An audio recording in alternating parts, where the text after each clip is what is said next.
Just 35 days until catchers and pitchers report to spring training, and the Cubs roster not even close to done.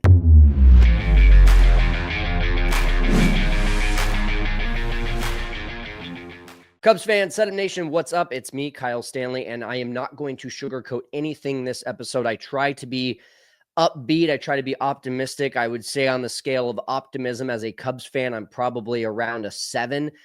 Pessimism, I'm probably around a 3 or a 4. So it makes me a pretty realistic Cubs fan. I like to say I'm a realistic. For that reason, though, every once in a while that pessimism creeps in. And last night, as I was kind of thinking about what do I want to talk about on January 8th, I started running through the depth chart, and I'm like, this team is one injury away from a big problem in 2025. So this is going to be, I want to get you guys involved. I want you to talk about where you're most worried, where you think the Cubs need to make the most moves. I'm not just talking about one move. I'm talking about the most moves. I'm going to share my screen. I'm going to show you the depth chart. I'm going to show you what free agents are still left out there. I'm going to show you the Cubs 40-man roster. There's a lot of things we're going to go over right now.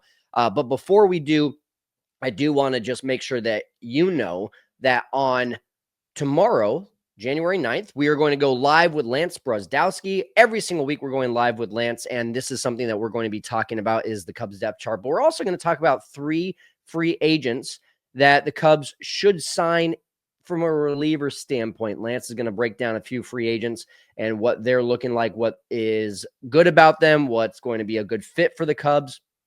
And that's going to be, again, tomorrow. And I've got a huge announcement just in case you missed it on Twitter. We have brought in more people to the Setup Man team. I've been doing this thing solo. But now, as you see on your screen, I'm going to flash some of these people. 6 new guys are now a part of the Cubs Setup Man channel. And what does that mean? Well, it just means that we're trying to have more fun in 2025. I've been building this channel on my own for the last year, and now it's time to involve you, the fans. And so what am I doing? I'm bringing in hardcore Cubs fans to help us expand this channel. And the goal is we're trying to have more fun in 2025.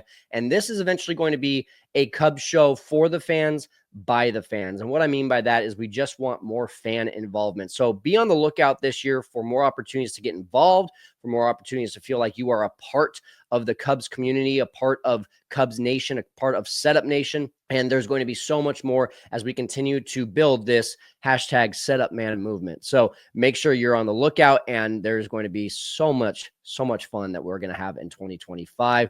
Be on the lookout. Okay. Now the reason that you clicked on this video. So here's the deal. Again, I'm trying not to be extremely pessimistic. I'm trying to just look at this from a realistic standpoint.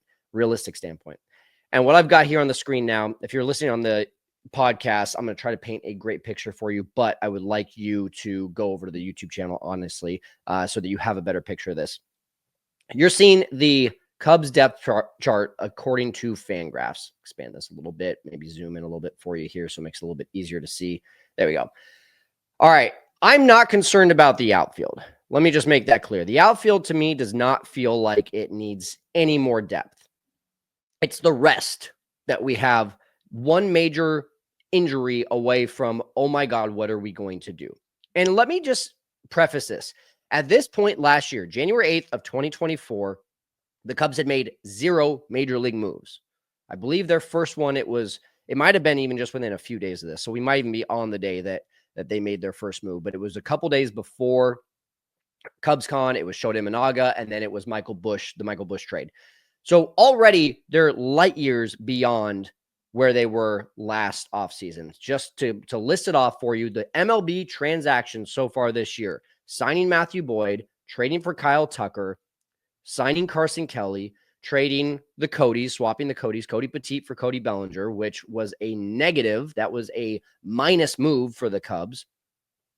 Getting Vidal Brujan for Matt Mervis in that trade, signing Caleb Thielbar, and also trading for Eli Morgan. So, and, Gage Workman in the Rule 5 draft as well, if you want to call that a major league move as well. So if we're being realistic, right, that is all they've done. Kyle Tucker, A+ move. Matthew Boyd, if he is healthy, potentially a B move. Eli Morgan, if he is effective like he was with the Guardians, potentially a B+ move. Everything else, not so much. Well, Carson Kelly, I would say actually is a good upgrade. It's a really solid upgrade. So I would call that a B move as well. You're not getting a top of the line catcher. You're not getting a great hitting catcher like Travis d'Arnaud, but he's a huge defensive upgrade. Outside of that, I mean, Cody Petit, huge question mark. Vidal Brujan, huge question mark. Caleb Thielbar coming off a really bad year, huge question mark. Gage Workman, I just don't see how he gets any playing time. I really don't. But he's Rule 5, so there's that. All right, catching you up with the depth chart across the outfield. What I'm not concerned on, the positives here. Let's start with the positives. Ian Happ in left field, Pete Crow-Armstrong in center field, Kyle Tucker in right field, Seiya Suzuki is on the bench. If any of those guys go down, you've got Owen Casey. Right now, if the season started today, you do have Mr. Alexander Canario, but I don't see him staying on the roster. It's either going to be Canario or it's going to be Alcantara. One of those guys has to be on the move. There's no room for 3 rookie outfielders or 3 first-year outfielders, full first year, because Canario has been up and down for the last couple of years. There's just not room. So either way, you have 5 outfielders, 6 outfielders really, if you include Suzuki, for 3 spots. Very good depth there. Not concerned about that. And the good part about that is that Casey and Alcantara are number 5 and number 6 on the depth chart. So they're not the first up if someone gets hurt and you're relying on a rookie to come in and be the hero, right? Now, the less encouraging options on the infield. Take a look at this. From third base all the way over to first base, you are 1 injury away from, oh my gosh, what are we doing? Matt Shaw at third base, assuming that Nico Horner is still injured on day 1 of the season, he's going to be at second base. So who do you have at third base? Your options: Gage Workman, Vidal Brujan, Luis Vasquez, Miles Mastroboni, Benjamin Cowles. Tell me, I'm silent for a reason. Like I'm processing that. Do you have any confidence in any of those names? No, because every single one of them outside of Miles Mastroboni has had close to 0 time in a Cubs uniform or 0 time in a Cubs uniform. I don't feel good about that. There needs to be an option. And I know that, they've been in talks about the Johan Moncadas of the world, the Josh Rojas's of the world. That didn't work out. They were potentially in the talks with that lefty that came internationally. I think it was either from Korea or Japan that the Dodgers ended up signing. Okay, they're in talks, but nothing has been done yet. 35 days away from spring training, reporting to spring training. I'm reporting in 30 days, by the way. All right, so let's assume Nico Horner is healthy. Let's call it week 2 of the season. Okay, Matt Shaw's over at third base. Nico Horner's at second. Good. Well, what if Nico Horner then goes down and you got Matt Shaw at third base? Not listed on this depth chart is James Triantos, who I think would be probably a good option to come up. But then you have James Triantos, a rookie, a top prospect, and then Matt Shaw, a rookie, a top prospect, on 2 of your 4 infield positions. So once again, I ask you, are you confident with that? Put it in the comments. That feels, guys, let's go back to it. PCA struggled mightily to start his MLB career. Matt Mervis struggled mightily to start his MLB career. Never figured it out. Who else am I missing? There are guys, Kevin Alcantara, his first major league hit last year was a little infield single. I think he got 12 or 13 at bats. Of course, that's not enough sample size from either him or Luis Vasquez. I'm just saying you don't see guys come up these days and just light the world on fire. The gap between AAA and the majors is bigger than ever. So do not expect Matt Shaw to come up and to be Mr. Rookie of the Year in April. Do not expect James Triantos to come up and be Mr. Oh, I'm the savior because Nico isn't quite ready, or he went down with another injury and I'm a great fill-in for him. I'm the same type of player as Nico and I'm going to start producing right away. The only difference is I'm not going to be a Gold Glove second baseman. Don't expect that. If you're expecting that, you're fooling yourself. I'm sorry, but that's just the way it is because it's not realistic to think that rookies will come up and produce right away.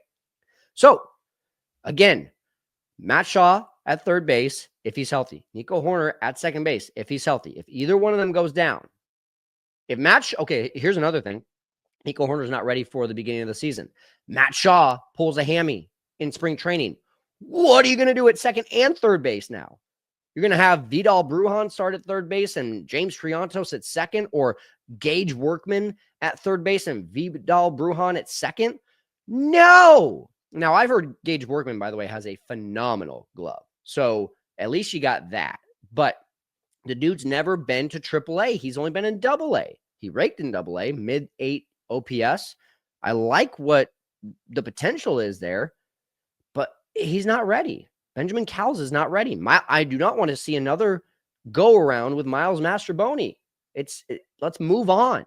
The fact that he wasn't DFA'd, I'm just, it's only because he's cheap. I get it, but he's not providing any value to this team.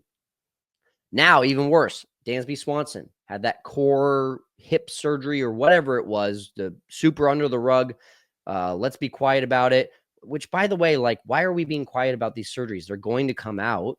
Nico Hoerner, why did we find out late about that? Why did we find out late about Dansby Swanson? Just come out with it. If he goes down with anything, okay, let's assume Matt Shaw is healthy. Nico Hoerner's down. Dansby Swanson is down. Your Gold Glove infielders are both down. Who is coming in? There has to be more. There needs to be more. We have 35 days. I'm going to keep on reminding you. By the way, if you're liking this, subscribe, like the video, make sure you comment. Any of that helps out. Now, Michael Busch, first base. You're seeing 87% of the playing time for Michael Busch at first base. The only two guys that are expected to have more playing time at their positions is Dansby Swanson, 97% at shortstop, and Ian Happ, 94%. This is all according to Fangraphs. His backups, Jonathan Long, raked at the AFL, didn't hear about him, didn't even know about him until the AFL. If I were to look him up right now, I'd be finding out for the first time where he ended his minor league career in 2024. Or his not career, minor league season in 2024. I think it was AA. I don't think he reached AAA. I could be wrong. My point is, if that's your next up, we have a problem. Now, a lot of you are like, well, Moises Ballesteros, he can play first base. The dude is 5'7". You want a 5'7" first baseman? Now, it's going to say on his depth chart or his profile 5'8", 5'9". I used to see 5'7", so I'm just going to assume that anytime you see a profile, it's always giving them an inch or two, unless you're Christopher Morel and you're stuck in the 145-pound range for 3 years because MLB never updates your profile. Moises Ballesteros, 5'7" to 5'8". That's not a first base profile. Luis Vazquez as a backup at first base? That's what Fangraphs says right now. Luis Vazquez might get 3% of the playing time at first base. What are we doing? We'll go over some options here in a second. And then catcher, I feel pretty good about that. Miguel Amaya, Carson Kelly, your 1A, 1B. They assume that Miguel Amaya will get slightly more time than Carson Kelly, 50% versus 47%. And then Moises Ballesteros, if either one of them goes down. Pablo Aliendo is also an option. Okay, there's some good depth, and I'm okay with that depth being inexperienced AAA guys because Moises Ballesteros has the bat. Pablo Aliendo, from what I understand, has the glove. I could be wrong on that. I don't know enough about Pablo Aliendo. If you know more, let me know in the comments. So let's pause for a second and let's just go to what are the options in free agency for first base, second base, third base, shortstop. First base, Justin Turner. Just go get him. I know he's 40 years old. He's going to be 40 years old when the season starts, but he's put up good offensive numbers. He's a right-handed bat at first base. He's not a third baseman anymore, I don't believe, because of the age. He would be a good solid bat at first base. Just go do it. Just go sign him. Just get this thing done with. I'm surprised Connor Joe hasn't been signed yet. I would take that. I like Connor Joe. He's a Cub killer. Maybe that's why I like him. I don't like Joey Gallo. Don't go get him. Anthony Rizzo, I know we all want a reunion with Anthony Rizzo, but a lefty at first base along with a lefty on the bench and Anthony Rizzo, I don't think that that's where the Cubs are heading. I would love it, though. All right. From second base, and by the way, don't go down the Rowdy Tellez route. I don't think that that's the answer either. All right, second base. Nicky Lopez, Whit Merrifield, Jorge Polanco, Brendan Rodgers. Yeah, I'm guessing maybe Whit Merrifield might be a little bit more expensive, but I'm guessing all these guys could come relatively cheap and would be a solid backup. I would be okay with these guys. Am I excited? No, but that's the thing. We're trying to close the gap from here's our starter to like here's our depth. If we can go from here's our starter to here's our depth piece, and then there's the rest of the guys, and if they come up and they surprise us, at least we had some plan Bs before them. That's what I'm talking about. Shortstop.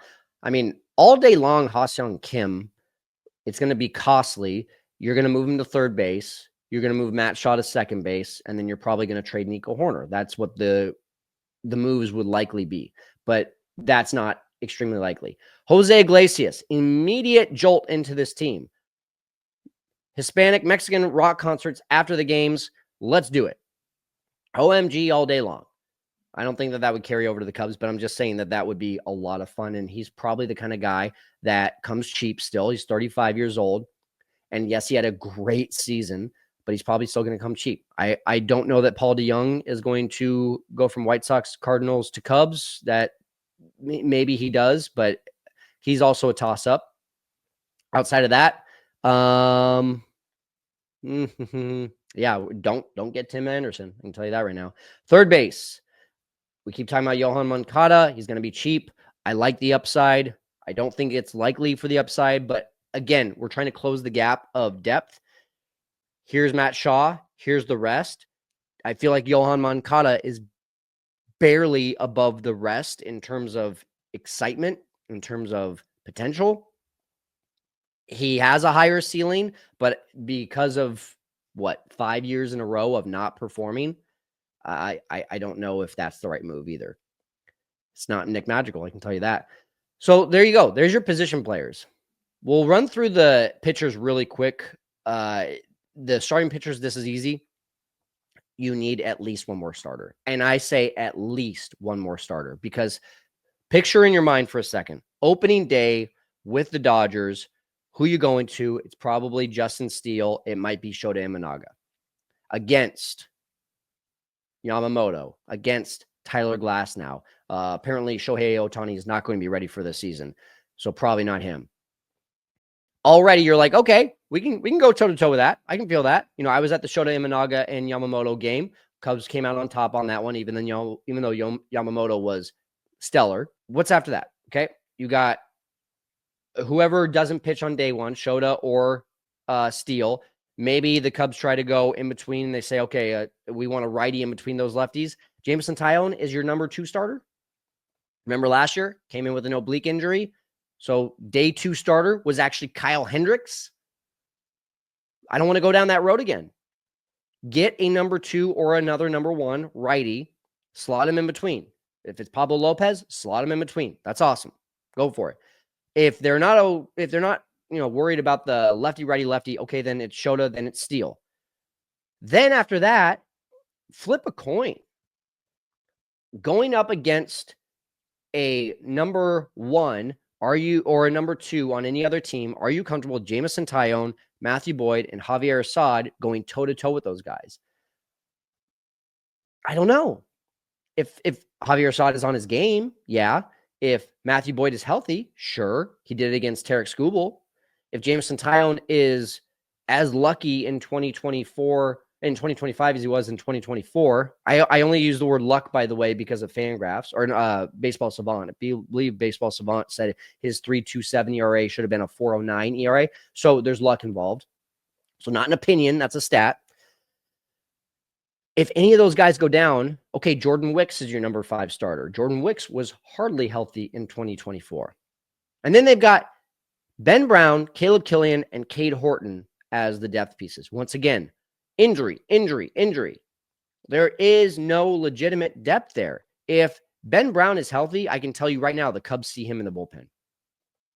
You come off of an electric first few weeks of the season and then go down with that neck injury. The first thing that the Cubs are thinking about, and any organization are thinking about, is how can we keep this guy healthy so that he stays on the field in 2025. So to start the season, it's going to be the bullpen. Caleb Killian? No, I don't know where the Cubs are at as an organization with Caleb Killian, but I don't think it's seeing him as a starter. Cade Horton, he's not going to be a call-up until probably June or July if he's healthy. And it's probably going to be also as a bullpen guy. Who's your backup starters? Nate Pearson? I don't know. It's scary for the starters. Go get another starter at least. Go get 2 starters if you can. The relief pitchers, I did an entire video on this, so I'd like you to just go ahead and click on the video. It just popped up for you right now. Just go take a look at that because there is a lot of depth, but depth doesn't mean quality. Depth doesn't mean high leverage pitchers. Let me ask you a question. Do you feel better about the relief pitching core in 2025 than you did versus 2024? I think overall, my answer to that is yes. But I think from a leverage standpoint, going into 2024, here was the feel. Wow, we've got a closer in Albert Alzolay. If he gets hurt, then you got Julian Merriweather. And if he gets hurt, you got Hector Neris. And then if he gets hurt, you got Mark Leiter Jr. So you got 3.5 potential guys that can take the 9th inning. Oh, by the way, this guy emerging, Luke Little, he looked legit in 2023. If he can do that in 2024, maybe you got a lefty closer option. You got like 4.5 guys that you're like, hey, I can see them pitching in the 9th inning. How did that go? Alzolay, injured. Merriweather, injured. Hector Neris, old. Mark Leiter Jr., solid. Fell off towards right before the trade deadline, got traded. Luke Little, injured. Up and down before that. So now this year, you've got Porter Hodge. And then who? Julian Merriweather? Are we going to say that again? Are we going to say, okay, well, if Porter Hodge gets injured and he's not the closer, then it's going to be Julian Merriweather. Julian Merriweather had, 15 innings last year? And he was throwing 95 miles an hour because he was hurt. All right, who else? Nate Pearson gives up bombs to lefties all day long. He's going to be your closer? He's got to get that figured out. Tyson Miller throws 90 miles an hour. Eli Morgan, I don't know enough about the guy, but he basically looks like a better version, a more velocity version of Mark Leiter Jr. Keegan Thompson, Caleb Thielbar, Ethan Roberts, Cody Petit, who probably would be more of a swingman and a starter. Again, if Ben Brown is healthy, there's your other guy. If Cade Horton is healthy, maybe there's your other guy. But this is a lot of question marks. And so far, the only relief move that was made was for Eli Morgan. Major league relief move. I know they have Cody Petit here, but Cody Petit to me is probably going to be seen more as a starter. So I would actually switch down the depth chart. And even that, I'm like, I don't know. There's too many question marks. Where are you at on this? Let me know. I don't want to be all doom and gloom. The outfield is the strongest it's been in a very long time. The top 2 pitchers for the Cubs, Ace 1 and Ace 2, the strongest it's been in a very long time. The potential of the bullpen depth is strong. The potential of the infield is strong. It's the what if. There were so many injuries last year, and we're going to rely on guys being healthy to get to this 88-ish win season. I believe that was the Zips projections. It was either 86.5 or 88.5. I can't remember what it was, but I just need to see more. And with 35 days away from spring training, it's starting to feel like that wall is closing in. Tell me, Cubs fans, where are you at on this?